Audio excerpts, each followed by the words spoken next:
Hi guys! Today's vlog, lulutuan ko naman po kayo at ipapakita ko sa inyo kung paano magluto ng very simple step but nutritious and healthy. Ito po ay mixed vegetables and beef steak. Kaya naman panoorin nyo po hanggang sa huli para malaman nyo po kung ano-anong mga sangkap ang ginamit ko. Kaya tara na po at samahan nyo ako at iisa-isahin ko sa inyo ang mga sangkap para po sa very simple cooking. Ayan po ang green beans natin. Meron po tayong capsicum or bell pepper. Meron po tayong zucchini, Indian corn. And meron po tayong broccoli and cauliflower. Binoil ko na po yan para hindi po siya madurog kung pagsasama-samahin natin. Ipapakita ko po sa inyo kung paano iluto. Ayan.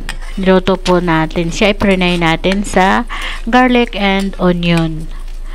Ayan. Wala po siyang tubig muna para hindi po mawala yung pagka-green niya. Mapanatili po nating healthy ang vegetables. Ayan, haluin lang po natin para maluto. Ayan, pinagsama-sama po natin siya. Cooking oil po ang ginamit ko dyan. Ayan, napakasimple mga mamshi. Mga gulay po na ito na pinagsama-sama ko ay talaga naman pong piling-pili na masasarap na gulay. Masustansya at talaga namang healthy. Hayaan lang po natin siya na mainit hanggang sa maluto ang gulay natin na pinagsama-sama.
Ayan, haluin po natin para mabalance yung pagkaluto ng mga gulay.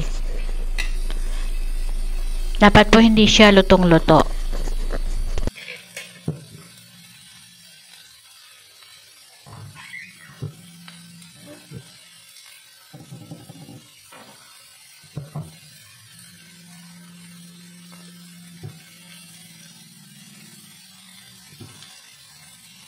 Ayan, lagyan na po natin siya ng black pepper or paminta.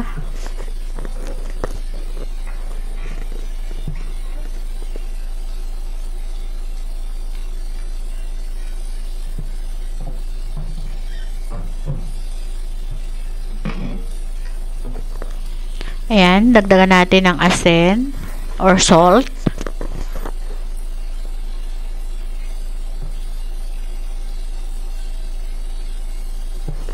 Haluin natin.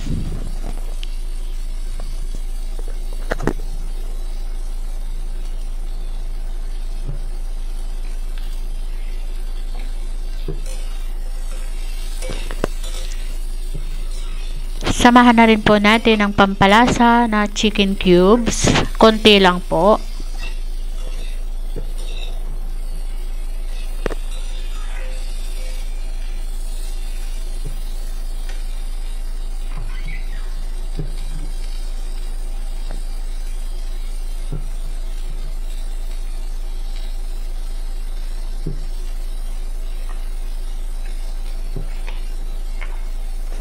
And haluin po natin para mag-balance ang lasa.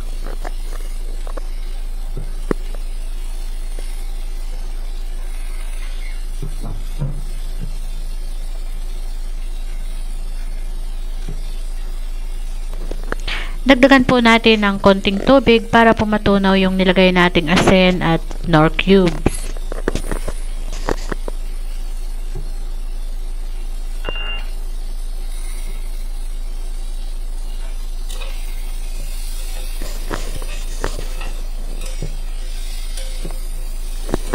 Yan, hayaan lang po natin siyang kumulo hanggang sa maluto.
Ilagay na po natin ang broccoli and cauliflower na in-steam na po natin yan.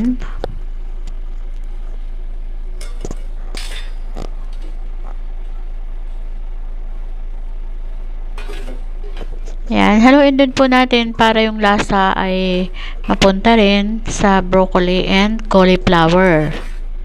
Ayan, kunting halo-halo lang po para hindi madurog ang broccoli natin and cauliflower. Ayan, almost done na po yan.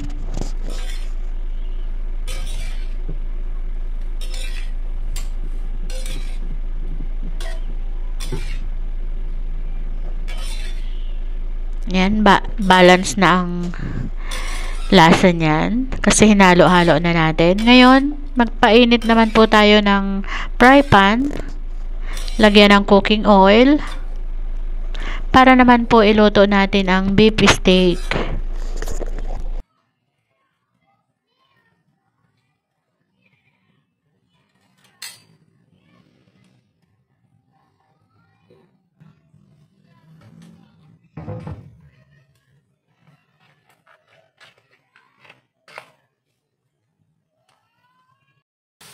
Ilagay na po natin ang beef steak sa kumukulong mantika na sa ating fry pan.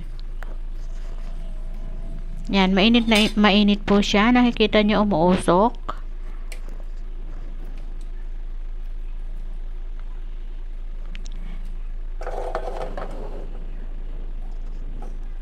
Yan, timplahan po natin siya ng salt, iodized salt.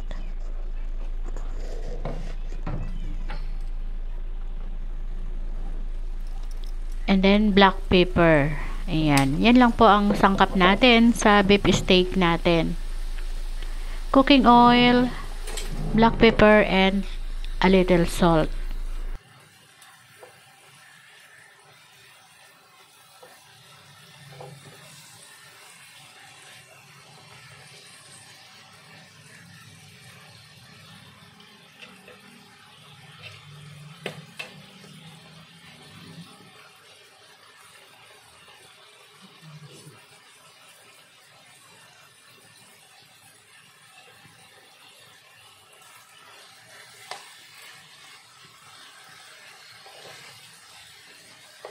Balik rin po natin para naman maluto rin ang kabilang side.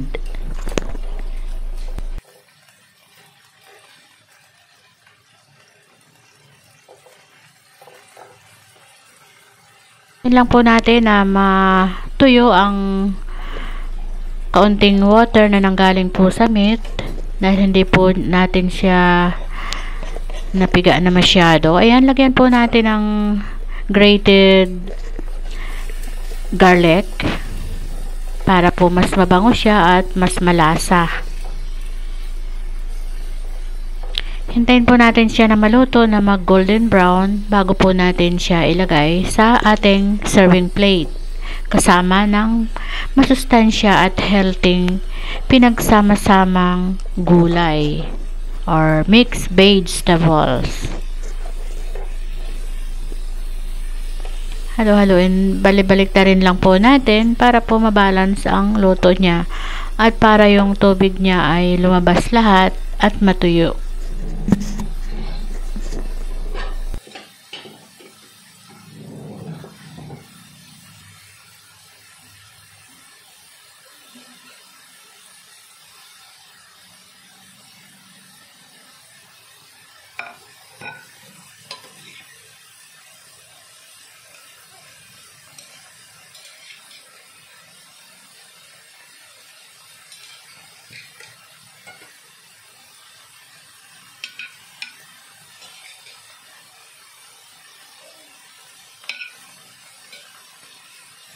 Ayan mga mami, malapit na siyang maluto at talaga namang sobrang napakabango.